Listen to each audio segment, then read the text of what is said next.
The sky was always red, and the buildings stretched like dark claws toward the stars. Every wall shone like metal, polished and perfect. Every street was guarded by tall, silver-armored soldiers called the Inquisitors. People didn't walk freely. They marched, watched by drones and cameras. At the center of it all stood the throne spire, a tower so tall it disappeared into the clouds. That was where Empress Zelvana ruled. She was tall, with skin like obsidian and eyes like fire. She wore a living crown that moved with her thoughts, and a long flowing cape that shimmered like glass. She did not smile. She gave orders. Others obeyed.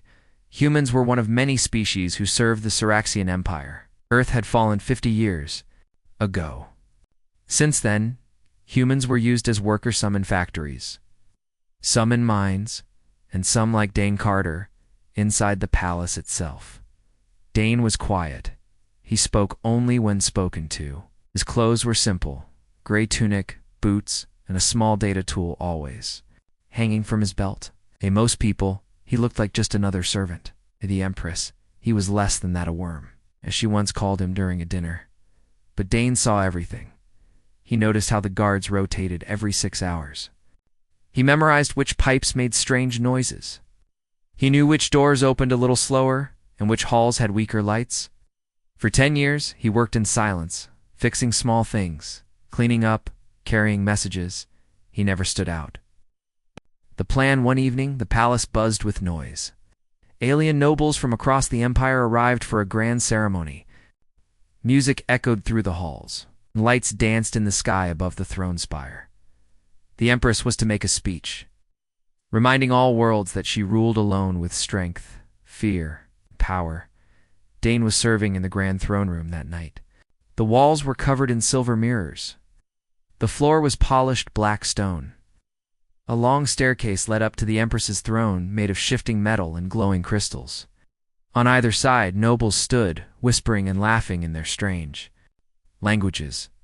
Then Zelvana entered. Everyone fell silent.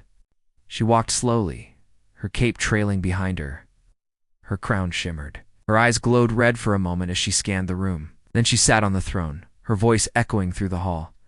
"Tonight," she said, "you are all here to witness my glory. My empire grows. My rule is unshaken. And yet, I still allow the weak to serve among us." She looked at Dane. "You human, come forward." Dane walked slowly to the base of the steps. He said nothing. His face showed no fear. The Empress raised her hand. "Bow before me, worm." The room was still. Some nobles leaned forward, expecting him to kneel. Others smirked, but Dane did not bow. Instead, he reached into his pocket and pulled out a match. He struck it. The tiny flame danced in the air, small, harmless. But the Empress leaned back. She asked coldly. Dane looked at the flame, then at her. He smiled, quiet, calm smile. Behind him, a soft humming sound began. The lights flickered once, then again. A few of the mirrors on the walls cracked without warning. The music outside stopped. The Empress stood. "What have you done, Dane?" "Let the match fall to the ground." "It begins," he said softly. Before the guards could move, the doors of the throne room locked with a loud clang. The floor shook beneath their feet. Somewhere deep inside the palace, machinery groaned like a sleeping beast waking up. Zelvana's voice turned sharp. "Stop him." But Dane had already vanished through a service panel in the wall one he had loosened weeks ago. The guards tried to follow. The wall sealed shut behind him. Panic spread through the room. The Empress stared at the place where Dane had stood. Her hand clenched into a fist. Find him. Find the human. But no one answered. The palace's communication system had just gone silent, and far below the throne room, in the tunnels beneath the great tower, Dane ran with purpose. He tapped his small tool, sending silent signals to hidden systems. The match was just the signal. The plan had started, and the Empress's throne would never be the same again. Dane moved quickly through the narrow maintenance tunnel. The walls were made of old steel and buzzing wires. He had walked these tunnels 1,000 times before, but this time was different. This time, the palace was waking up not for the Empress, but for him, far above, in the throne room. Empress Zelvana stood in silence. Her golden eyes stared at the locked doors. Her guards pounded on them, but they would not open. The lights flickered again. Her crown sparked slightly, confused by the changing energy in the air. She did not understand it yet, but her palace, her symbol of power, was no longer obeying her commands. Dane had prepared for this moment for years. He had worked as a servant, always quiet, always polite.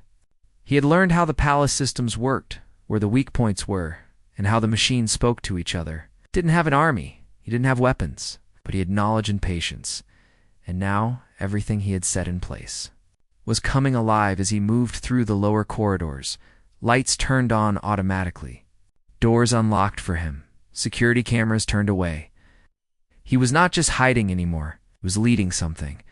Back in the control tower, a technician shouted, "System error in Zone 3. Gravity controls offline." Another called, "Doors are not responding. Power is jumping across sectors." The Palace AI, the artificial mind that ran everything, was trying to fix the problems, but it was confused. For years, Dane had quietly inserted small changes, harmless at first. But now, all those changes were working together. It was like planting seeds in a garden, and now they were growing fast.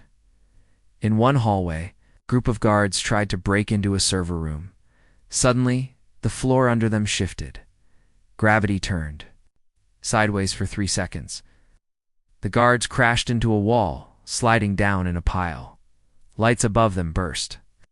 Then everything went dark. The palace was no longer their friend. Meanwhile, Dane reached the center of the lower level. It was a small room filled with old machines. Most people thought it was just for waste control. But Dane had made it something else. This was Command Node 0, his secret control center. He pulled a chair toward a console and pressed a series of buttons. A map of the palace appeared in front of him, glowing faint blue. Parts of it were marked in red. That meant the Empress's systems were fighting back, but they were losing. Dane connected a small transmitter to the console. Then he spoke into it, voice calm and steady. "This is Dane Carter. Signal is live. Phase 2 is active. Cross Siraxis Prime.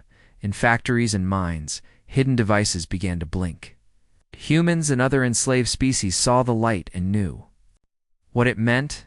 It was time. The rebellion had started, but not with fire or bombs, with silence. With control back in the throne room. Empress Zelvana was growing angry. Her voice echoed through the chamber. "Where is he?" He was just a servant, a worm. But no one answered. She tried to connect to the AI, but it responded with a soft tone. "Access denied." The Empress's hand shook. She turned to her generals. "Find the source. Tear this palace apart if you must." But it was too late. Screens on the walls began to show strange messages. Not in Siraxian language, but in Earth's old tongue. "The crown has lost its shine." Gasps echoed through the room. The nobles looked at each other. Whispers grew louder. Fear entered their eyes, not of the Empress, but of the unknown. Of the human who had just lit a match and turned the Empire's heart against itself. Some nobles stepped back from the Empress. Others slowly walked toward the doors, unsure of what was coming next. And deep underground, Dane sat quietly, watching. The screen? He didn't celebrate. Didn't smile again. He just focused. This was only the beginning. The Empress's throne, shaking, but not because of a war.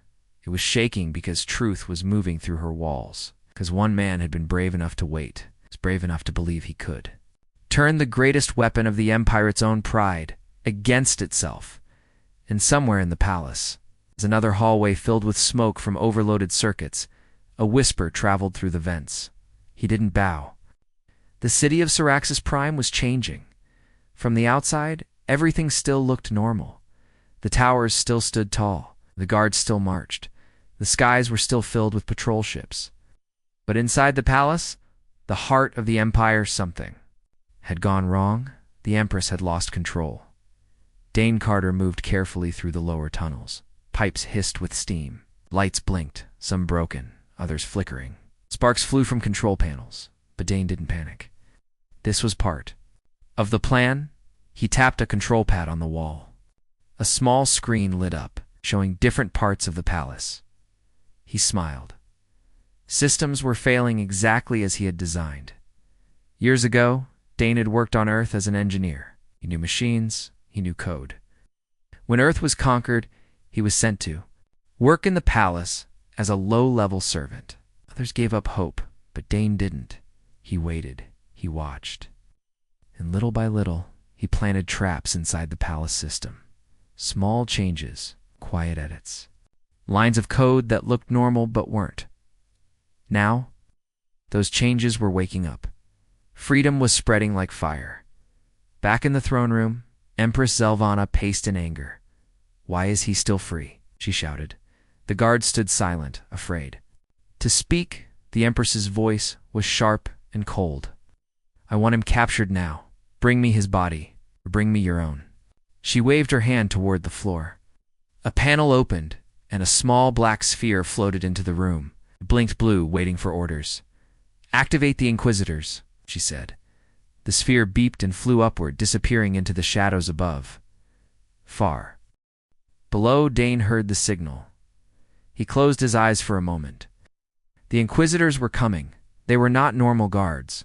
The Inquisitors were elite machines, part robot, part living creature. They had no fear, no mercy. Built for hunting, trained for war. The Empress only used them when she felt true danger. Dane opened a hidden door and slipped into a narrow passage behind the walls. He had prepared for this too. He reached another control panel and inserted a small chip.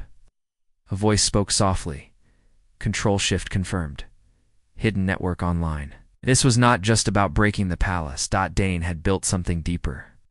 Secret network that connected humans and other silent rebels across the planet. They had waited just like him.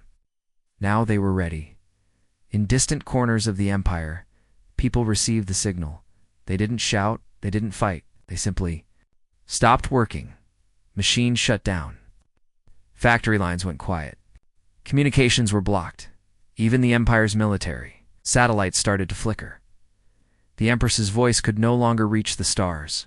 In the palace tunnels, Dane heard heavy steps. The Inquisitors had arrived. He kept walking, calm. He pressed a switch on the wall. A door opened, but not for him. Behind the door, flames burst from hidden pipes.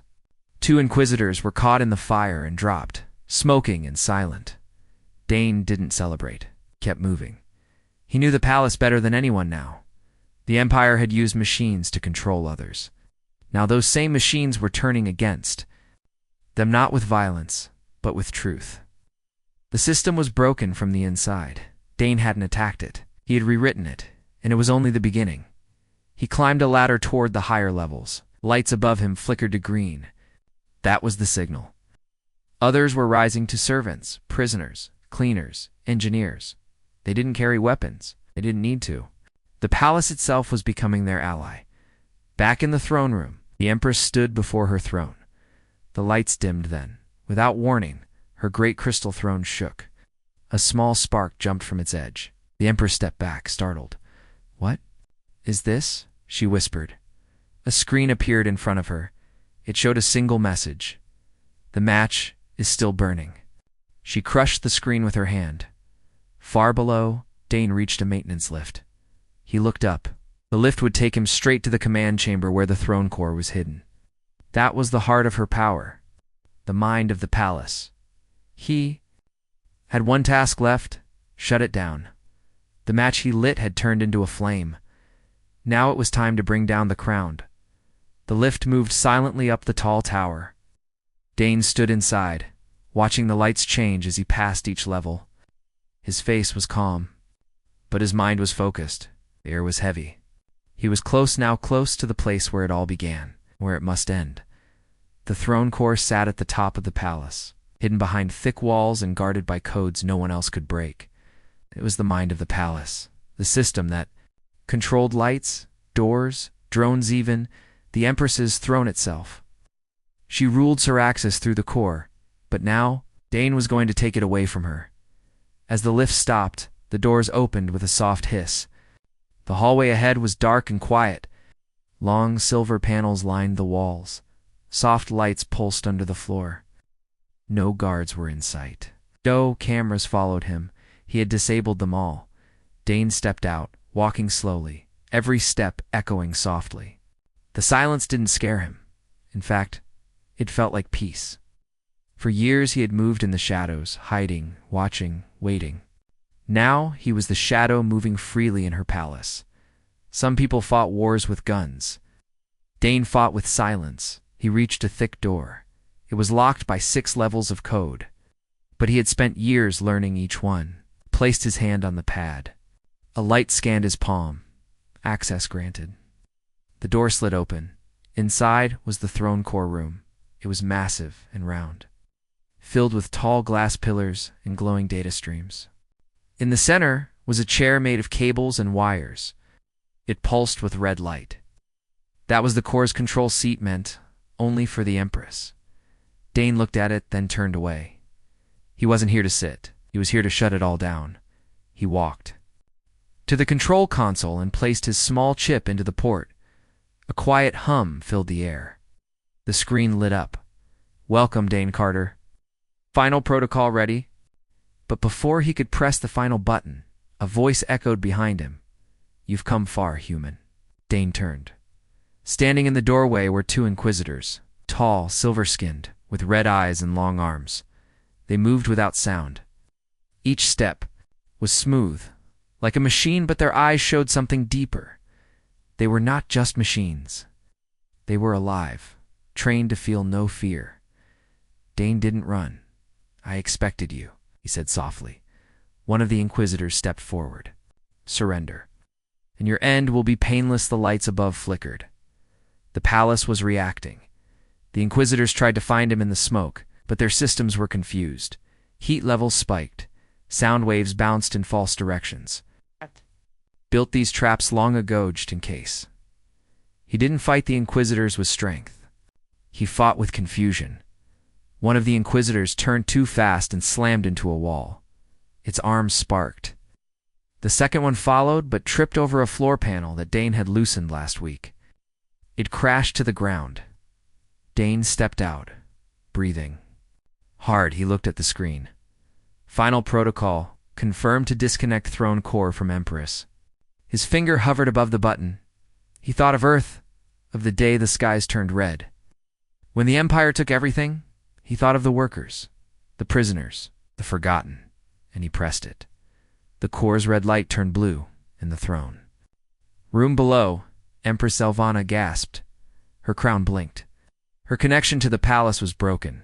Screens around her turned black. The room fell silent. "No," she whispered. "He couldn't." But he did. Back in the core room, Dane stepped away from the screen. The palace began to shift. Energy flows redirected. Security controls stopped responding. The Empress's voice would no longer control anything, and the people would soon know it. Dane took a deep breath and turned toward the exit. He had done what no one thought possible, not with guns, not with ships, but with planning, knowledge. In time, he was the ghost in the palace, and now the Empress was alone. The palace was not quiet anymore. Alarms no longer screamed. Lights no longer glowed red. Instead, there was something worse than noise silence.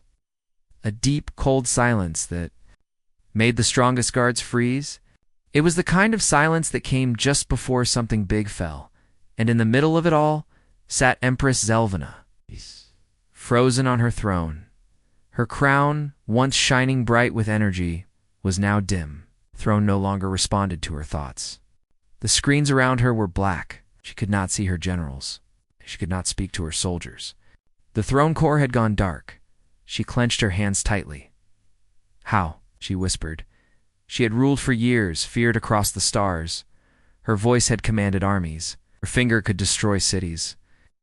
No one had ever disobeyed her, not until this human, this quiet worm named Dane Carter, had smiled at her and lit a single match. And now, that match had become a fire. Outside the throne room, people began to whisper. Servants peeked from behind doors. Guards looked at each other, unsure. Nobles stood in corners, their faces pale. Everyone could feel if the Empress was no longer in control. Somewhere deep in the palace, the system had shifted. Something old had been broken, and something new was waking up. Meanwhile, in the command tower, Dane stood beside the deactivated core. His chest rose and fell with slow, calm breaths. He didn't smile. He didn't speak. He only listened to the quiet hum of systems rebooting in a new way. Freeway. He tapped his wrist device. Phase 3, he said. Activate. Across the planet, in the mines, in the factories, in the dark corners of the city, hidden machines flickered to life. Collars unlocked. Chains dropped. Prison doors slid open with soft hisses. People, humans, aliens. Even artificial workers looked up in surprise. Freedom had not arrived with guns. It had arrived in silence, like a soft wind passing through an open window. Dane hadn't led a battle, he had led a change in the palace lower halls. Captain Wren, a young Syraxian guard, heard the whisper. The Empress has lost the core, someone said. Wren frowned. Impossible. But then his weapon lost power. His communicator buzzed and died. He turned a corner and saw something he never expected. A group of servants walking freely down the hall, without fear. And they were being cheered by others. He looked at the ceiling. For the first time in his life, he wondered if the empire he served was really as strong as they claimed. Maybe the human had done the impossible. Back in the throne room, the Empress stood slowly. Her voice was calm but sharp. I want every exit sealed. Find him. End this. But her words had no weight now. The throne didn't echo her voice through the palace. The AI didn't carry her message. Her power had been cut off. He didn't want power. He only wanted the Empress to lose hers. As Dane walked down toward the open halls, he passed workers and soldiers alike. Some snared in shock. Some smiled. A few bowed, but he always waved them off. I'm not your ruler, he said kindly. Just a man who lit a match. In the throne room, the Empress stood alone. The lights were dim. Her guards were gone. Her voice meant nothing. Even the ground beneath her feet felt cold. She looked at the broken screen beside her throne. A message had appeared. The throne didn't fall by force. It fell because it was hollow. She screamed and struck the screen, but the message remained, and far below. Deep in the city where freedom had just begun, people began to tell the story. Not of war, not of blood, but of one quiet human, who never bowed, who waited, watched, and changed everything. With a smile and a match. It was no longer filled with red patrol lights and warning signals. Now it was quiet, clear, and open. The control towers that once tracked every ship were dark. The Empress's voice no longer reached the stars. Her orders, once feared across the galaxy, were nothing but empty echoes now, and inside the one's mighty throne spire, silence ruled. Empress Zelvana stood alone in her great hall. Her glowing cape dragged along the floor behind her. Her crown, once alive with light, was dull and cracked. The Empire had not fallen in war. There were no invaders. No army had stormed the gates. One man. One match, that was all it took. She paced slowly, her sharp fingers trailing along the cold edge of her throne. Her eyes burned, not with power, but with disbelief. She had ruled for decades, unchallenged. And now, the palace she built had betrayed her, or rather, it had stopped listening. Meanwhile, Dane Carter walked toward the throne room. He was calm. His boots echoed with each step on the polished black floor. The halls that once shimmered with royal lights were now lit by the soft glow of emergency power. He passed old guards who had dropped their weapons. He passed nobles sitting quietly, staring at the floor.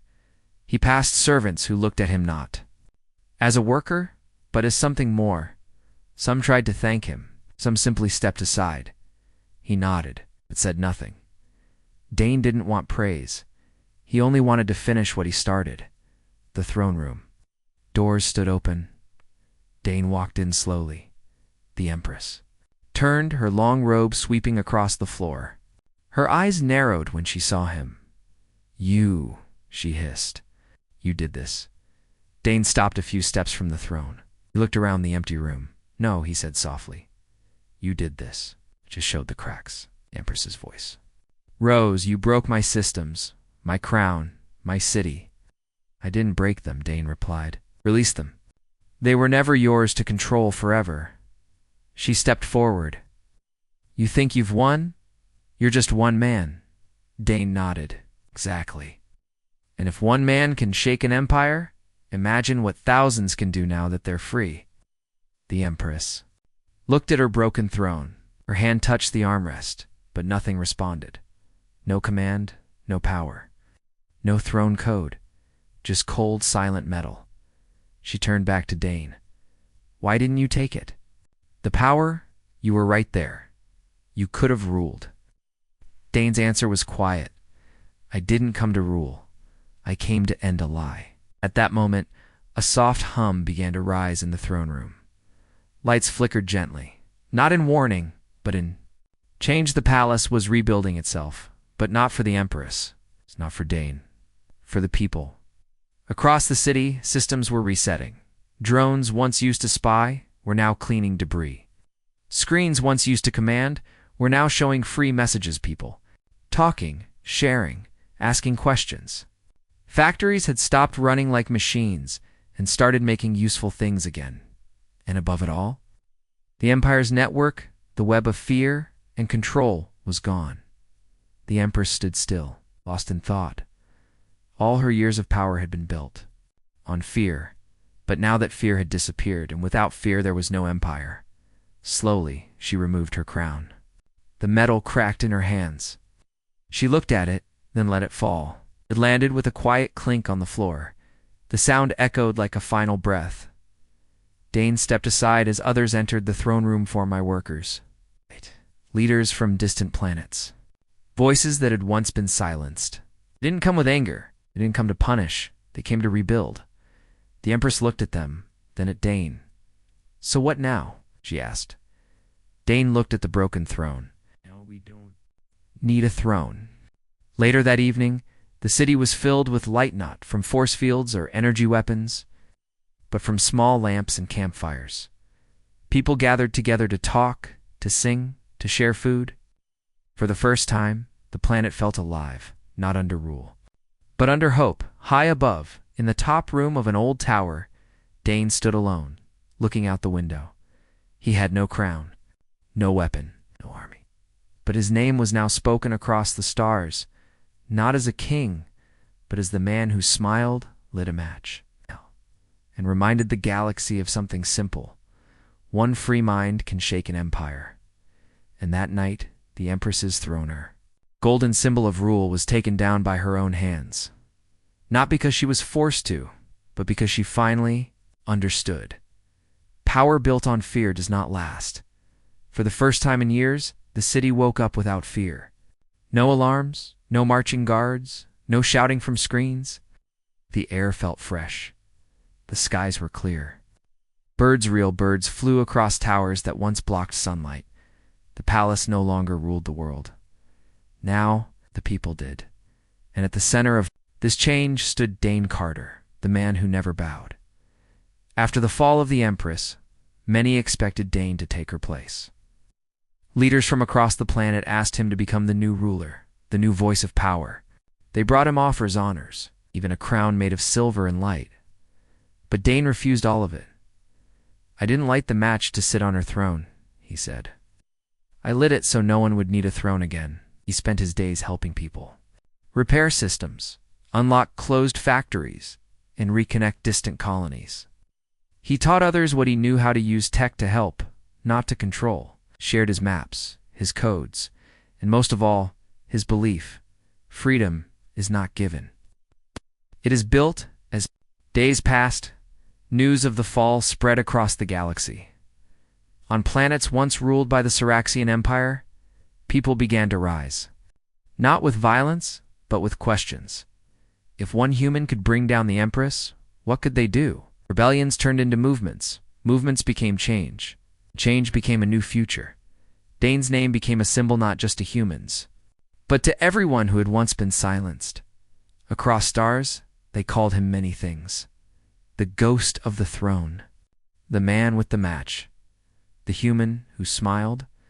But to those who knew him personally, he was just Dane, a quiet man who once carried tools instead of weapons, and who believed that power should never be feared. One afternoon, Dane walked through the old palace garden. It had once been closed off, guarded, locked behind walls. Now it was open. Children played between trees. The families sat in the grass. Flowers grew again where metal panels had been removed. An old worker approached him, holding a fruit basket. "You gave us back the stars," the man said. Dane shook his head gently. "No, I just reminded you they were always yours, the former." Empress Selvanna was not imprisoned. That surprised many. But Dane had made a clear decision. "We don't build freedom on revenge," it said. Instead, Selvanna was given a quiet home far from the palace. She lived simply now, without her crown, without her guards. At first she said nothing, but over time she began to speak to others, learning, listening, even apologizing. She once ruled with fear. Now she learned what respect really meant. And that was a greater lesson than any punishment. Years passed. The old palace was turned into a library and learning center. The throne room was now a gathering hall, where ideas were shared instead of orders given. The match that Dane had lit had become something more. It had become a spark of hope. On the 5th anniversary of Syraxis's freedom, people from many planets came to the city to celebrate. There were no parades for rulers, no golden statues, only one small flame, burning inside a glass case in the garden. It was the original match, the one Dane had struck in front of the Empress. A message was written beside it. This match was never about fire. It was about choice. That night, Dane stood near the flame, alone. A young girl approached him. "Are you really him?" she asked. He looked down, smiled gently. "Who do you think I am?" "They say you broke the sky." Dane chuckled softly. "No, I just opened a window. Out." She thought for a moment, then asked, "Why didn't you ever become king?" Dane looked at the stars above, because no one needs a king when they learn how to stand. And so, the man, who never bowed, became part of every story told across the stars. Not because he took power, but because he gave it back. Not because he ruled, but because he walked away. Not with fire or war, but with a smile in a single match that brought down a throne.